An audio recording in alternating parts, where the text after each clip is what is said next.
Welcome back to Whole Human Work. In this episode, we'll hear from Laure Cast, an entrepreneur, researcher, and strategist who has cultivated an especially human way of approaching work. Laure is someone who has embraced multiple passions and connected the dots along their journey to find their life's work. And I think you'll hear that coming through in this conversation. As a consultant, Laure helps emerging and established companies discover what customers value through teaching and coaching mission-driven product teams.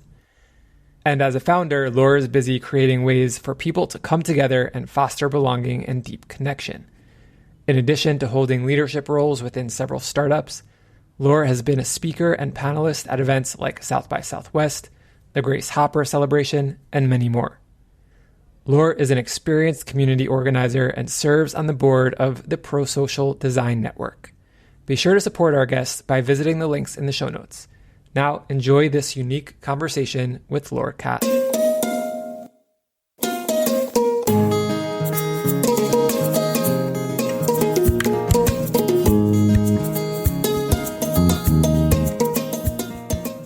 Community is so important. I know this is something you're living and breathing every day.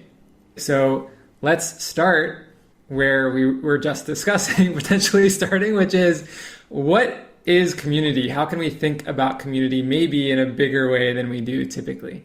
The way that I got interested in studying community, I'll say, I've always been a person drawn to community, both as a person kind of trying to facilitate community and participate in community.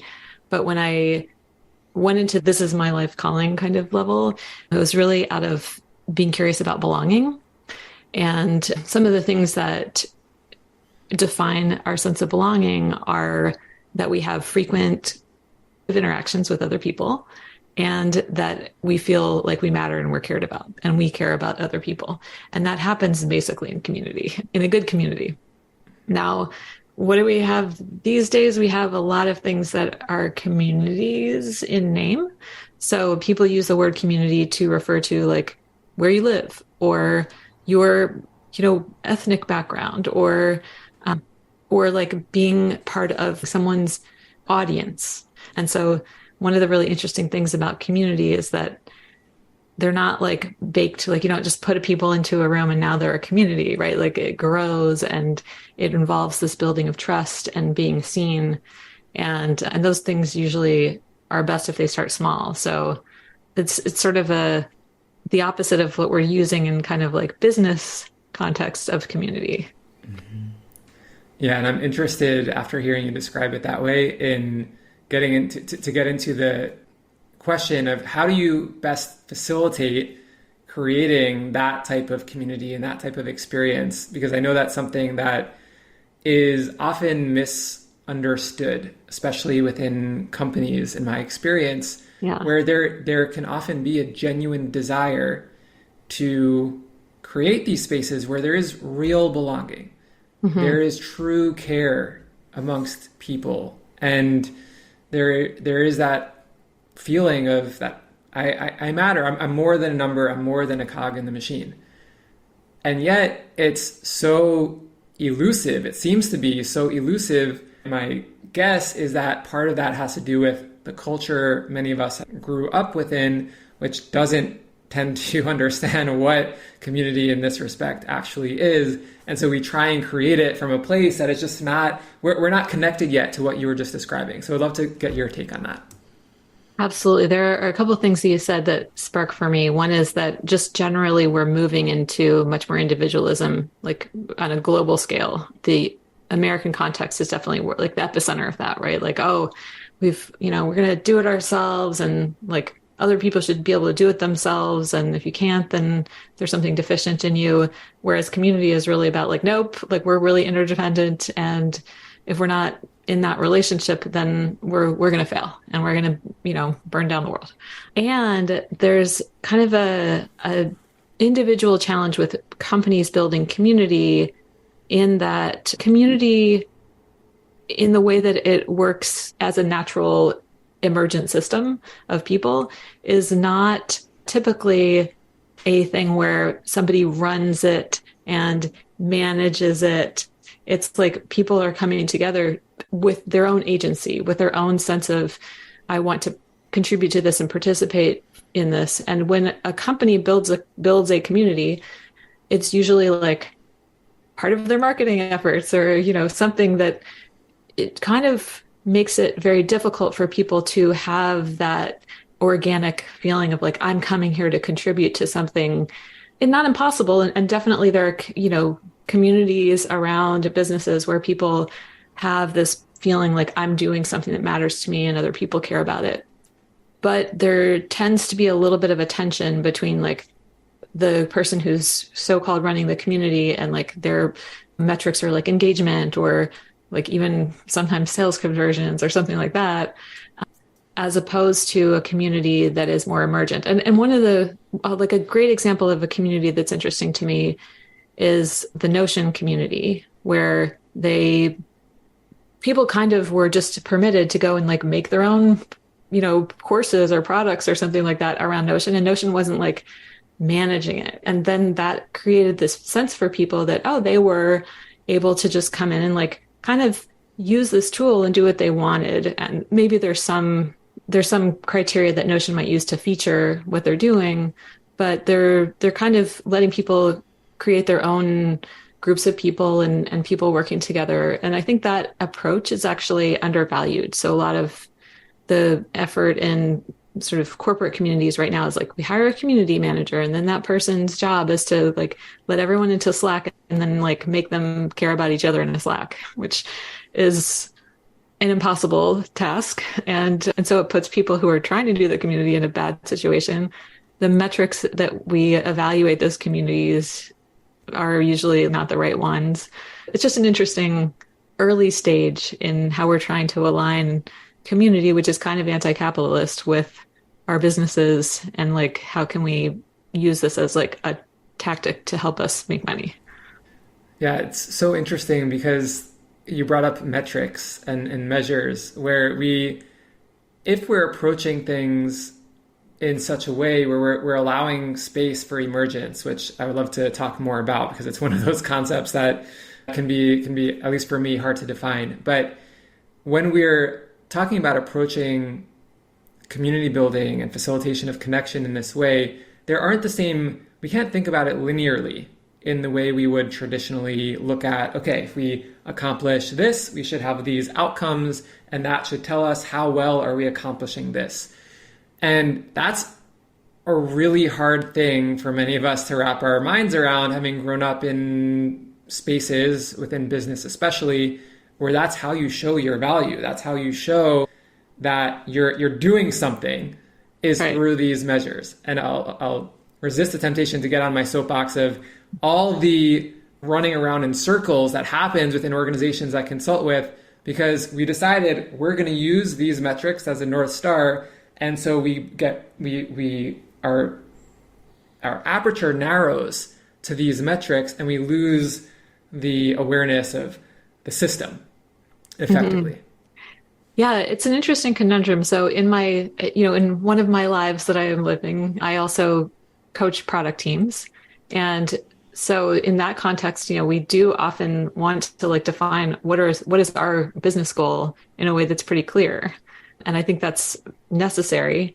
And so the question is, how do we align? And I'll just step back to say, these things aren't incompatible. Like delivering value to people, to humans, is usually the way that we succeed at our business goal, right? Like maybe if you're making something that's like, I don't know, some AI developer tool coder thing that is like so very far back in the stack from your real user experience, you can live without that. But most of the time, the way that we as businesses succeed is to deliver value to people who think it's valuable and they pay us for it.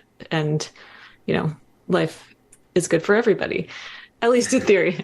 So when you talk about community, though, the interesting thing is that having a strong agenda is almost always going to break a community.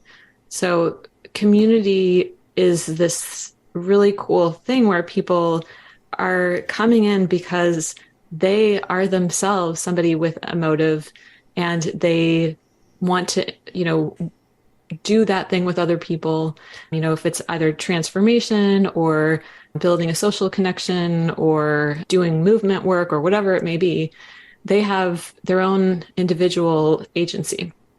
And when we say, well, everything you do, community member, has to be in service of a metric that is good for our business, they're just not going to do it, or they're going to leave. It's just not successful. And so then we have to think about, okay, if we want to have community surrounding our business, how can we think of it more as like a learning experience for us as opposed to a sales or marketing experience? And I always suggest to companies who are interested in having like community-led kinds of product marketing to actually put community into the product org instead of into marketing or sales or customer success or any of those places. That's usually where a lot of the power is in product companies. And so it's actually taken seriously and not like as a cost center. But the other thing is that it is a really valuable way to learn by simply creating a space where people are engaging around the thing that you're trying to deliver value on, and then getting to see, what do they talk about? What do they care about? How do they define the problem space? That kind of information is extremely valuable for a product company, and it doesn't require then having like a brand experience in the community. If I'm listening and thinking, yeah, okay, it makes sense to make some of these shifts in how we're relating to community, to where we're seeding community within the organization. But also, I don't know that I know of many people who can effectively create what it is you're talking about. Mm-hmm. Where do you go from there? Well, the other, I guess, piece of advice, I don't know if it's advice, but in terms of like that interrelationship between business and community, it's a lot easier to discover people already having a community and then supporting it, contributing to it, than to like try to build a community. And there are so many reasons for that, some of which we've already talked about, but also it's just like less resources. So I think that's usually the best way to go. The idea that you have to own the community is a very like, Web 2.0 kind of idea. We measure everything in this sense of like owning something that it can't be owned. Like you cannot own a community. It is, you can own the software the community is using for communicating, but even that, like often people figure out how to do it themselves much more effectively than you picking a thing and then putting them in it, especially because most of the tools that we have right now for building community online around a business are very disconnecting. Like you're not going into a forum or like a Discord or Slack. Discord's just probably not a good idea for a business. It's good for gamers. I'll say that. But, you put like people into a Slack and then there may be some information exchange, which is really great, but it's not where community is sparking. That comes from maybe hosting events or from allowing people to meet each other or to sponsoring a project that people are like want to work on themselves together. Those kinds of things are what actually foster people connecting. You were sharing something a moment ago, which I thought was really interesting and I'm curious about, which is this idea of if you're wanting to cultivate community, finding where the community is organically emerging and basically come in and support that. Is that right? Absolutely. The people who are actually doing this because they care about it will always be better at doing it than anybody who you could hire. And I have a lot of folks who I talk to who are paid community managers, so I'm not dissing on them in any way, just saying like it's sort of a structural conceit to be like, what we need is to, have someone like run our community. Instead, hire somebody to be an ambassador to a community and like actually contribute, do the work, be a part of what other people are trying to build. It's so much more effective. Yeah. I'm thinking now about maybe a bit of a shift in gears, which is around the necessity within organizations and really within groups more generally to be responsive, to be learning, to be evolving, and the challenge that so many organizational and social structures have with that. And as you're speaking, I'm getting curious about what tenets here, what approaches might be supportive in spaces where that learning and that continuous growth seems to be impeded. And so we take the traditional approaches of, point in time events and hope that that's going to create some of the connections and stoke some of the social learning and support the evolution of a group or a team or an organization. And I guess I'm thinking through, as you're speaking, what community oriented approaches might be supportive in making some of these organizational structures better suited to change, to evolve, to tap into some maybe emergent qualities as opposed to being so staccato as they tend to be? Yeah, it's a great question.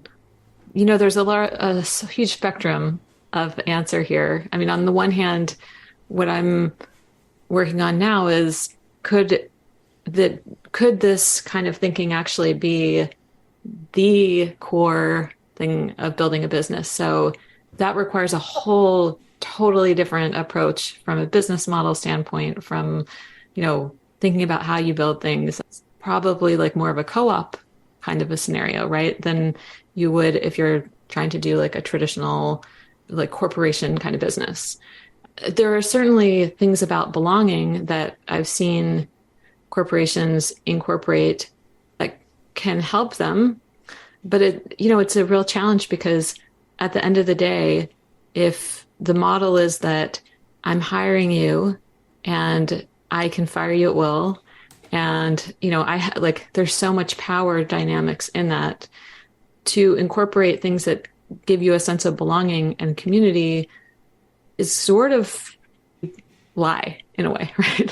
To be full on blunt. But those things can be really good depending on how you structure them. So, one of the things that's very clear is that small teams are better as an organizational structure than, trying to have a large team of people or like a department or something like that. Cross-functional teams usually have more success than ones that are in like different silos, because in the way that belonging works in a weird way is that if you put people into small groups where they have to figure out how to work with each other, then humans naturally extend a lot of social grace in that context that is very hard to have in a situation where there's my tribe of people who I'm with, and then there's your tribe of people, and that kind of thinking just happens to us naturally. And so definitely getting people to do that kind of interrelating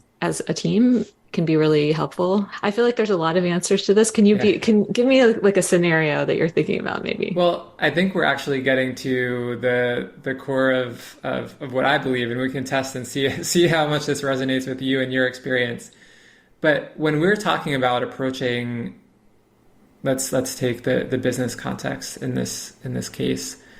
When we're talking about approaching things in this way, because it is so different. And so it is not in alignment with the traditional business structures, to your point a moment ago. It's why many of us are thinking about what are new, different ways, just entirely different models we can leverage to start businesses from the beginning, mm-hmm. in a way that is more readily able to grow and evolve and facilitate connection and belonging.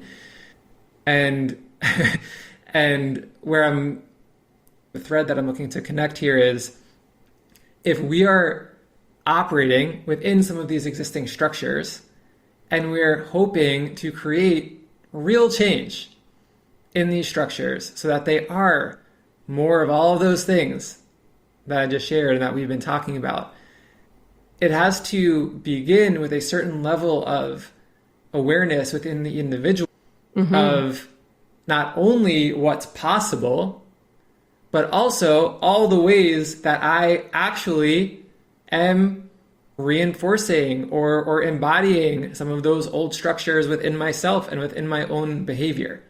So Yeah. this can kind of very quickly open up into a much bigger conversation than we have time for right now. But that connection between the system and the individual, that relationship that is always Yes. influencing where things move.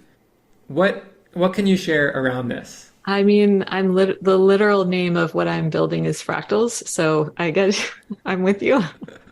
This is the really interesting thing about these. We as humans, our small groups, our larger groups, our communities, our culture, that they're all embodiments at different levels of the same thing. And I recommend a book you might be interested in. Well, I really like this book called Community, the Structure of Our Belonging by Peter Block. He has a new book that I found the beginning of to be really helpful, speaking just to this, which is called Confronting Our Freedom. And the idea, I think, is fundamentally that our structures kind of, in our capitalist world, to make it, I don't know, corporate capitalist world, I'll say. I don't know if it's just capitalism itself, but the way that we've structured things in most people's work world is in a way that implies that they should have no freedom, right?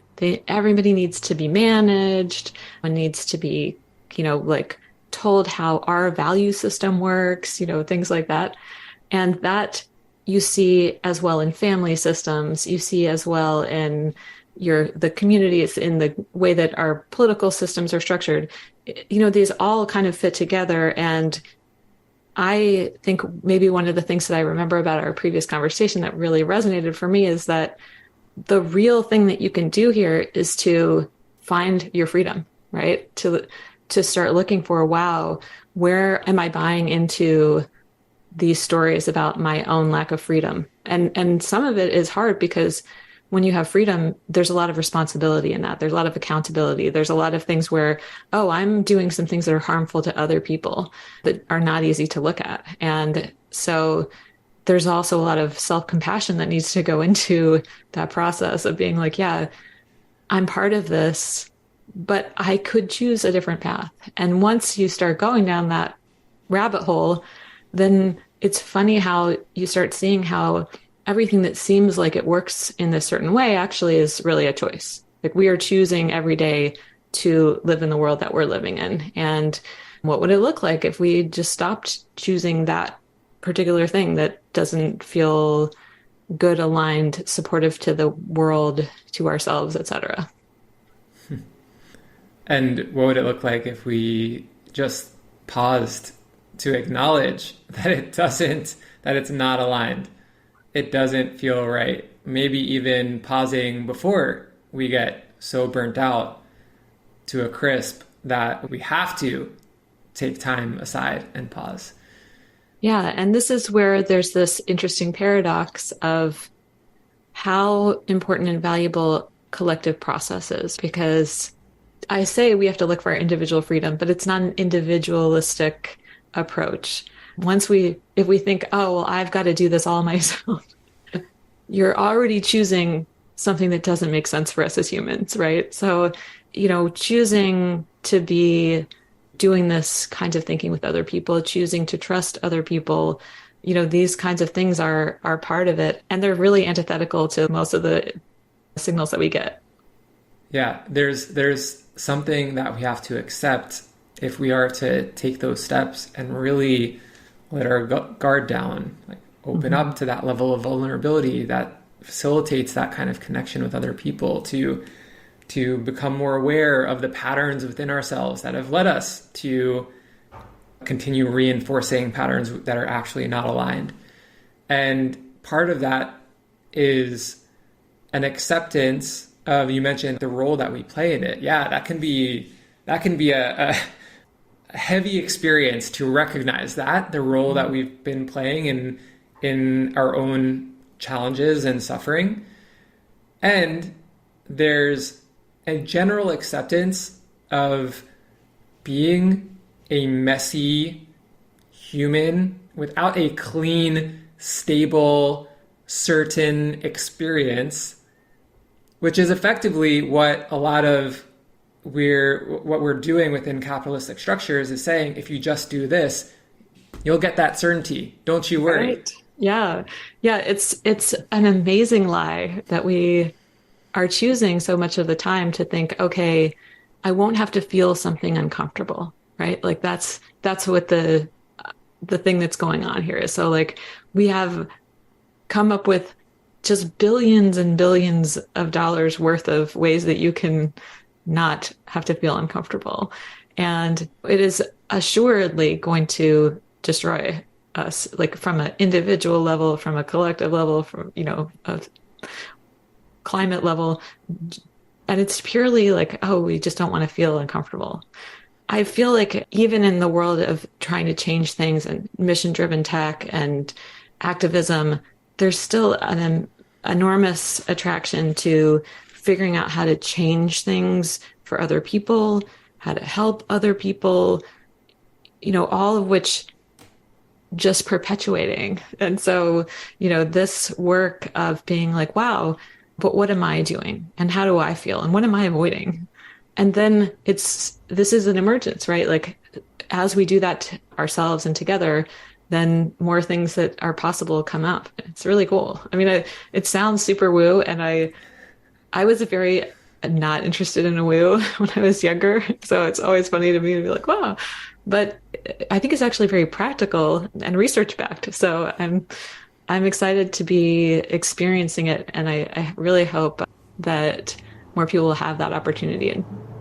I think a lot of things seem woo and are a little bit triggering to an extent when it's kind of like a part of us inside knows, ooh, you're about to touch something that you've been doing a really good job steering clear of. Right. Maybe you don't want to do that right now, which fair. And also the opportunity ahead if we want to really change systems. A new trajectory instead of the trajectory you were describing, which we're kind of barreling towards.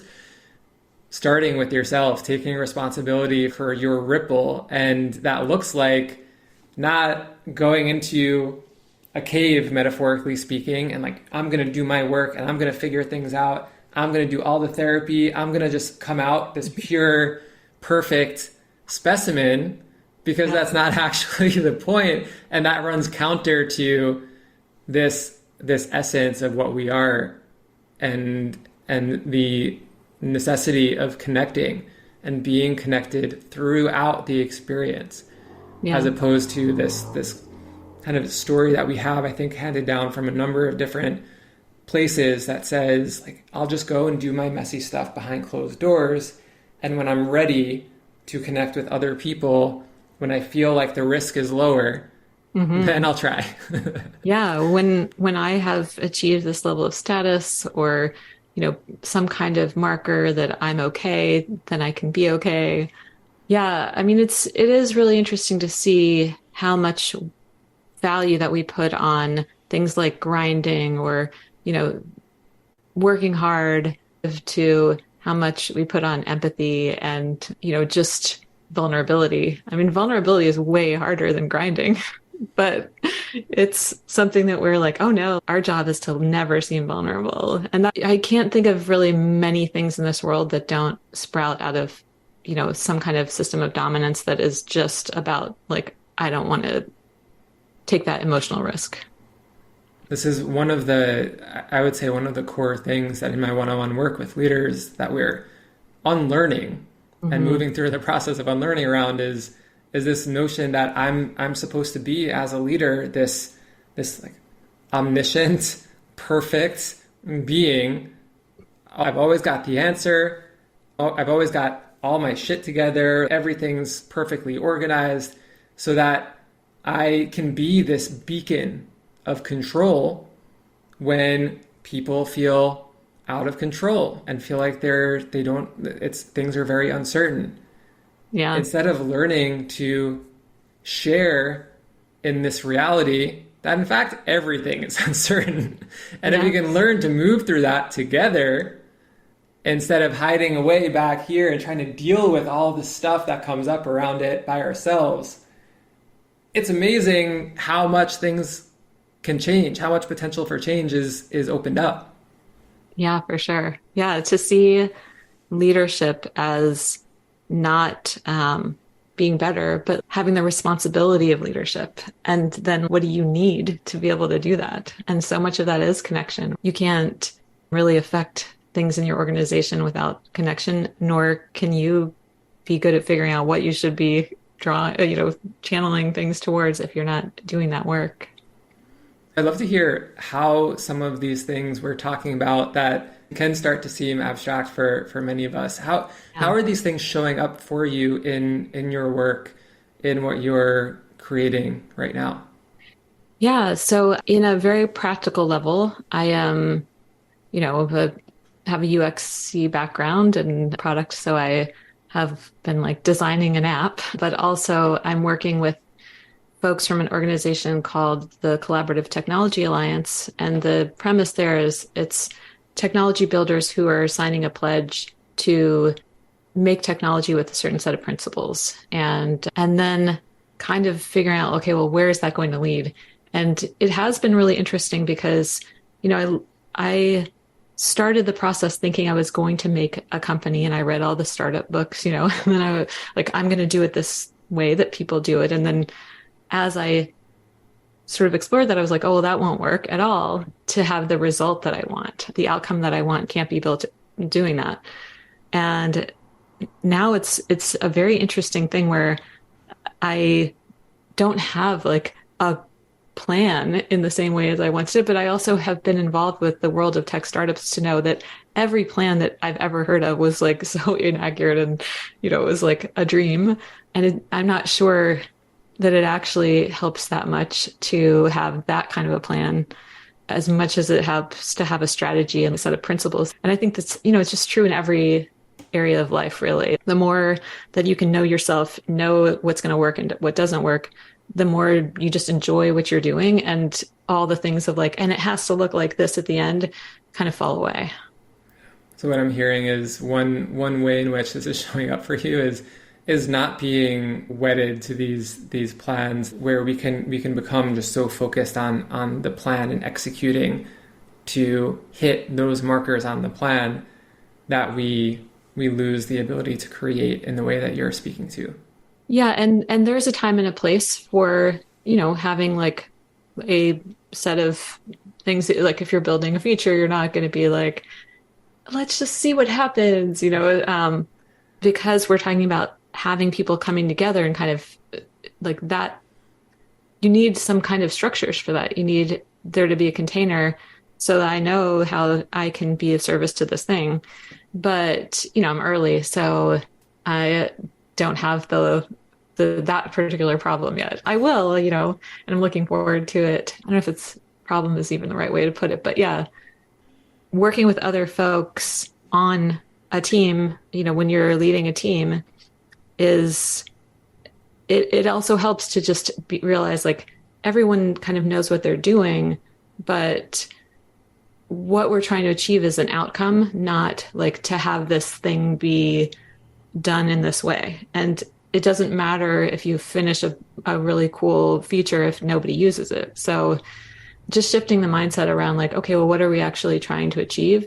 And in this case, what I'm trying to achieve is something that is more like, I want to be in my life in a way that I love. And so that is, brings in a lot more complexity and holistic thinking about, well, what does that look like? A very different motivator than how fast can I scale this thing? Right. Yeah. Mm-hmm. And it creates a different outcome. Definitely. And it just is a different process. There's a lot more needing to be there amidst the uncertainty and basically not tell ourselves that there is some form of certainty if we just keep going according to this plan. Yeah. And this is a balance, for lack of a better term, that can be really hard to strike in my experience, if we haven't done some of that work to get accustomed to being with those uncomfortable feelings and sensations that arise amidst uncertainty. Because to your point a moment ago, we're not saying throw the plan out of here, like we're just going to go and just start painting and just see what happens in that process. And we still do need structure. We need to, I like to think of it as we need to kind of contain and direct our energy in specific directions. Otherwise, the energy just gets totally dispersed. Yeah. And at the same time, what we're not saying is take all of the energy. You've got this plan on paper. We're going to put it squarely in between these lines and never look outside of these lines because that's a distraction. To your point about leadership, when we can let go of the energy we're putting into seeming like a good leader and put it towards actually like in service of our outcome, that's quite a lot of more energy that, is going to lead us to our outcome. Yes, exactly. I'll often have clients say at a certain moment in the one-on-one work, wow, I have so much more energy for all these creative things that I've been wanting to do forever. And it really is incredible when we realize how much energy we have to direct to not feeling our freaking feelings. It's insane. Yes. So tell me a little bit more, just as we get closer to the end of our time together. I want to make sure, and you can tell I'm a very amateur podcaster because we've reached this point in the conversation and we really don't have much about your story. And specifically, what drives you to do this stuff where my belief is it's unlikely that you have many people that you're interacting with on a day-to-day basis who totally get what you're doing, right, who believe that this is actually a thing that's possible and that's beneficial, et cetera, et cetera. So how have you arrived at this point that you're so committed to bringing this into the world? Yeah. Well, I think there's a couple of things. One is I think probably no matter, what kind of other beliefs you have, when you're an entrepreneur, you generally are in a space where people are like, you're crazy most of the time. You're living in a future that you can see and, trying to help other people see it. But if they could see that future, then we would already have that. So it's a general state of affairs, I think, for most people who are making something new.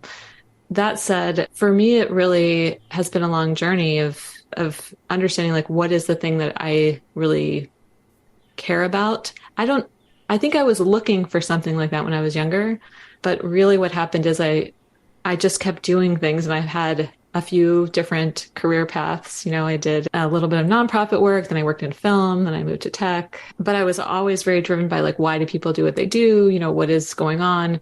And I was also a kid who moved around a lot and then, also lived in different places as an adult. So I think that when I realized how much belonging was a through line of just experiencing how belonging works and where I felt a sense of belonging, where I didn't feel a sense of belonging, where I saw other people experiencing belonging, realizing this kind of connection between the agency and belonging. So choosing belonging as opposed to thinking belonging gets given to you by somebody.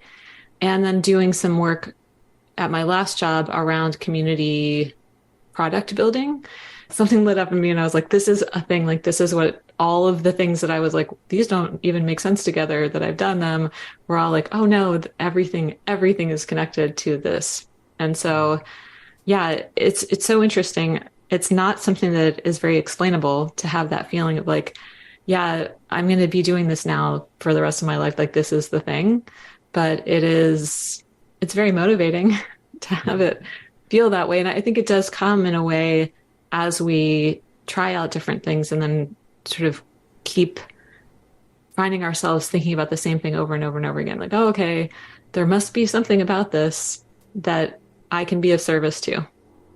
One thing that I like to ask every guest is going back to this idea of being of showing up in this whole human way with all of our humanity, with being willing to move through the discomfort, just like we move through all the great parts about being human and bringing it all to the table, meeting reality, is what supports you in doing that. What is a practice that you have, something that you do in your life so that you can be grounded, aligned with that mission that is so important to you, and present to what is my contribution here? Yeah. I mean, I do a lot of practices. Certainly in the last couple of years, I've been like, whoa, there's just so many things I can add in here. It's crazy. Something that I've been doing for the last year has been a meditation plus collective sort of sharing thing that I do. So I think 5 days a week I do that, and it's in the morning. And so I either do sitting or even walking meditation, and then sort of hear other people's experiences around being in that practice. And that practice is intended to be around sort of collective liberation and, looking at some of the structures and systems that are part of being alive. So I think that probably has been one thing that, at least it's a more recent thing that, it's just constantly so helpful to be both centering and coming into myself and being in relation to other people, and getting both of those experiences kind of intertwined is really, really helpful. Yeah. Not surprising that there's a community side to one of the really important practices in your life. Yeah, I mean, I actually think that if you're not part of, like, almost any move towards community is probably a good step for folks right now, because we are just so caught up in this idea of doing things alone. It's just a way to remind yourself, oh, like, it's not all about me. It's not all about like whether I'm doing it right. Mm-hmm. Let me tap back into some of the benefits of being in a part of a village, a part of a network, a part of just a broader tapestry of people. Yeah. That can really shift things. Not having to lead anything. Beautiful. So, Laure, how can people find you, connect with you and your work? Few places that spaces I'm in, I guess, that I invite others. One is Pro Social Design Network, which is a nonprofit that is about making pro-social church-backed interventions in building technology. There's the Collaborative Technology Alliance, which I mentioned. There is I really am not interested in being a thought leader. So I try to minimize my, impulses in that direction, I guess. But I would love people to check out fractals.community, which is sort of right now just a website, and will eventually become the thing that I'm building. You're welcome to email or LinkedIn me or whatever. But yeah, those are probably the places that I encourage people to go. Thank you so much, Laure. Thanks for sharing your perspective on community and bringing just all the wisdom you've accrued and all those different lives that you've lived and spaces that you played within that have brought you to this place. Thank you for sharing. Thank you so much. It was such a pleasure.